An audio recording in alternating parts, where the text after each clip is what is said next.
A compelling number of giant bird sightings across North America describe massive crows and ravens. I am excited to share research conducted by both myself and my friend and fellow Fortean, Hammerson Peters, regarding our mutual fascination with the long history of Thundercrows in the US and Canada.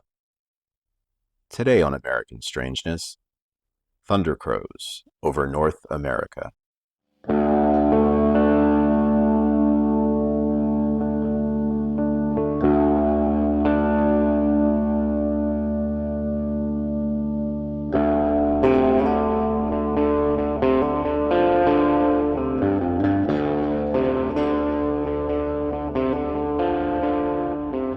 Not long ago, I reported on a spate of recent thundercrow sightings around the Hoh rainforest on the Olympic Peninsula in western Washington state. To refresh your memory, witnesses described these birds as looking like enormous ravens that stand more than 4 feet tall and possess a 12-foot wingspan. They had distinctive red slashes under their eyes and whisker-like tufts of feathers behind their beaks. A witness I spoke with saw one of these birds from only 15 feet distant, perched on a tree stump before it soared powerfully away. The main witness, who was part Cherokee, conferred with an elder on the nearby Hoh reservation. This elder confirmed the notion that the enormous raven could be considered a thunderbird and signified good luck for a Native American. The avian cryptids known as thunderbirds are a variety of gigantic unidentified birds collectively named after the elemental beings of Native American tradition. Through years of research, I have noticed that a subset of these giant birds resemble corvids, and I have named them thundercrows accordingly. Admit it, it's catchy. Thundercrows have a surprisingly long history. Descriptions of the elemental and powerful thunderbird varies throughout the oral histories of indigenous tribes, most often manifesting as a giant eagle or an anthropomorphic man. However, Hammerson Peters uncovered several references to corvid-like thunderbirds in First Nations traditions.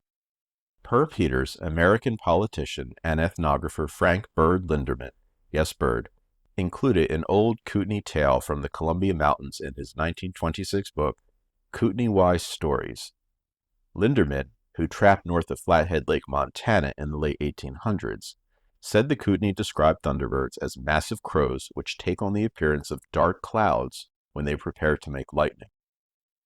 In their 1909 article on the mythology of the Blackfoot Indians, American anthropologists Clark Whistler and D.C. Duval described the thunderbird as appearing in the form of a large, dark cloud.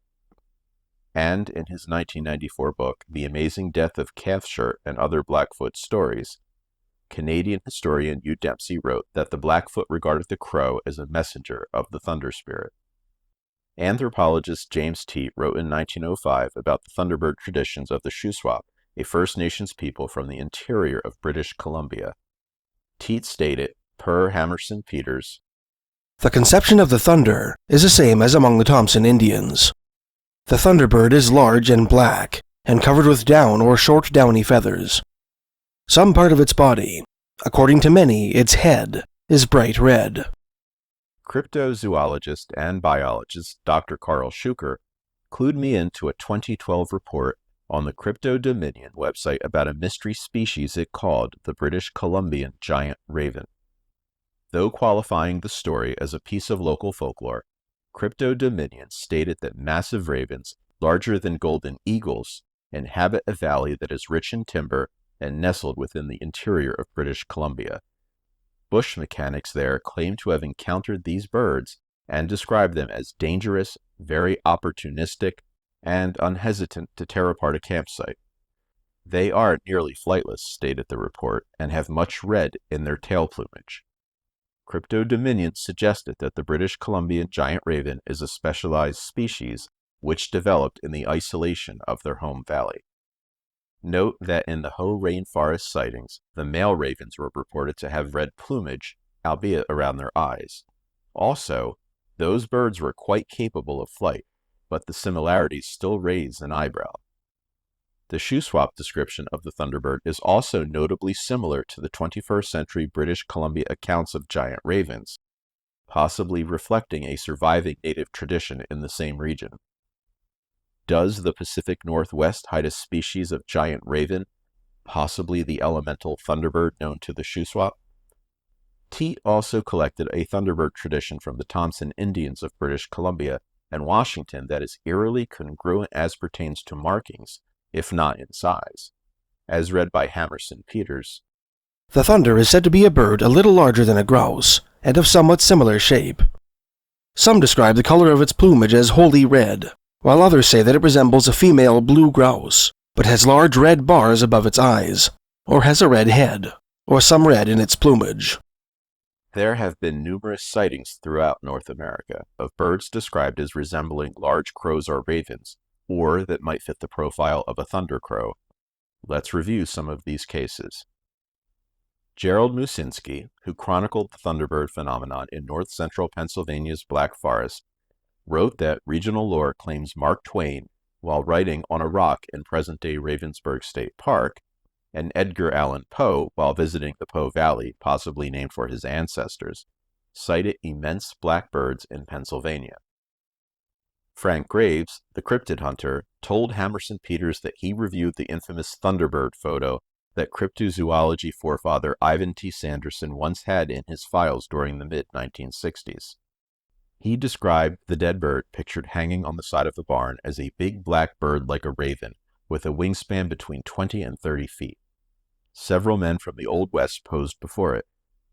"I think Thunderbirds are ravens. They're just giant ravens," Graves said. The cryptid hunter might have been onto something. Cryptozoologists Dale Drinnen and Sam McConnich, a member of Drinnen's Frontiers of Zoology group, swapped stories of similar Thunderbirds they saw over Ohio in the 1970s. During his childhood, McConnich spotted a large black bird flying low over the Ottawa River near Toledo, and it was something like a crow the size of an eagle. It was all dark and had a fully feathered head, with a wingspan of about 10 feet across. Drinnen, on his lunch break while working as a counselor in downtown Toledo, saw a giant bird that looked as big as an airplane flying approximately 500 feet above the downtown buildings. Drinnen estimated that the bird possessed a 16 to 24-foot wingspan. The bird was all black and glided effortlessly across the Maumee River directly into the path of a thunderstorm, a choice that puzzled Drinnen. The lightning could be seen in the distance, and the bird seemed somehow drawn to it, said Drinnen, who referred to these creatures as West Coast or Raven Thunderbirds. On an early afternoon during the summer of 1997, a group of friends camping in the forests of Mount Harriman, New York, spotted a large bird perched at the tip of a tall tree not far from the road. The bird didn't linger, but a witness estimated its wingspan was between 10 and 16 feet. The witness stated that they were very familiar with the turkey vultures of the area, and this was not one of them. The witness said that the feathers were a uniform black throughout and looked more like a giant crow than a bald eagle, although the silhouette of the head was more along the lines of an eagle, I suppose. In July 2010, a witness in Texas saw a black bird that looked like a giant crow fly over their swimming pool. The pool was 27 feet wide, and the witness estimated that the bird's wingspan cast a 35-foot shadow. The bird shot up in the air and flapped its wings several times and headed southeast. Shane Reger, a resident of Wilkes-Barre, Pennsylvania, was riding his ATV off-road in the mountains near his home by the Seven Tubs Recreation Area on a sunny summer day in 2016. About an hour into his journey, Reger was traversing a wide dirt path that had once been used as a railroad track in coal mining. As he came around a bend, Reger saw an enormous bird drinking from a puddle on the path. Startled, the bird lifted into the air, struggling to take off. Reger hammered on the throttle to keep up, the bird being no more than 50 feet in front of him and 4 feet off the ground. It was so black that the sun brought out a bluish-purple tinting on the wings, much like the iridescent plumage of crows and ravens. Reger was unable to get a good view of the head. The bird had a 10 to 12-foot wingspan and a thick body. This wasn't a turkey vulture or eagle. It was something Reger felt did not belong, and most importantly, did not want to be seen. The bird glided down the mountain path and then off into the forest like a plane. The sighting lasted less than 30 seconds and still haunts Reger to this day. At dusk, around 4 p.m. on January 16, 2018, Tabitha Bauer was driving through the Mendenhall Valley of Juneau, Alaska, when she saw a huge jet black bird flying toward her. It was level with the treetops over a shopping district on Mendenhall Loop Road. She described it as the size of a small airplane, its wingspan at least 20 feet, nearly the width of the road. Bowers said the massive bird was not a raven or an eagle, but much larger. It had black feathers, short tail feathers, and a body that was 6 to 8 feet long, but she couldn't discern the beak.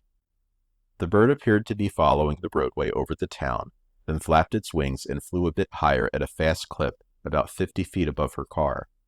She last saw it heading toward a glacier. It was the biggest thing I've ever seen in my life. It was very concerning, said Bauer. Fortean researcher, podcast host, and Mothman authority Ashley Hilt shared her own sighting of an enormous blackbird in Ohio. At about 2 p.m. on April 5, 2021, she was driving down Marshall Road in Kettering, Ohio, on the Kettering-Centerville line, when she saw a large crow land on a utility pole. That's when she realized the bird had a wingspan that was twice the size of the horizontal part of the utility pole. Hill estimated the wingspan at being at least 12 feet. Before it had tried to land on the pole, I would have just been happy assuming it was a regular crow, she said. And that just goes to show how simple it would be for something like that to fly under the radar, because our eyes play tricks on us while our brains try to reason away what we are seeing. Outside of Thunderbird beliefs, crows and ravens are important animals in Native American stories. Contrary to some cultural depictions of corvids as bad omens, in Native American cultures they were often helpful, intelligent, and cherished creatures. Khitan, creator deity of the Wampanoag of New England, sent a crow with the first seeds of corn and beans to ensure their survival. This has been described as a giant crow in one modern account, based on the concept that mythic animals in Native American stories were often the boss spirits of their species, and larger in size. The raven is both a hero and trickster for the tribes of the Pacific Northwest. The Kwakiutl viewed the raven as a shapeshifter whose mischievousness benefited mankind by providing the sun, moon, stars, fire, and salmon. While the story might originate with the Cherokee, the Lenape who once inhabited Luzerne County in Pennsylvania, where Shane Reger saw his giant bird, have a tale about the Manakahas, the rainbow crow. Manakahas valiantly delivered the first gift of fire bestowed by the Creator to his fellow animals and saved them from a cold winter. But his vibrant feathers were scorched black by the flames, and his beautiful voice was turned coarse by the smoke. When one looked closely, however, the crow's black feathers still shone and reflected all the colors. The Thunderbird is many things. First and foremost, it is an elemental force central to the spiritual world of Native American peoples. In more recent decades, the term has come to represent a menagerie of large, unknown avian creatures reported by witnesses throughout the North American continent, and creatures resembling the dark-feathered members of the Corvidae family, Thundercrows, if you will, are among a small but extremely compelling number of Thunderbird reports. Just what are these giant ravens sighted in Washington state and in variations throughout North America? Are these dark-feathered giants managing to stay mostly hidden in the continent's remote forests? And do these mysterious thundercrows have a deeper, mystical connection to the ancient lore of North America's native inhabitants? If you want to learn more about Thunderbirds, I suggest you check out the latest video by Hammerson Peters, the brain-eating Thunderbird of Pennsylvania. Stay strange, everyone.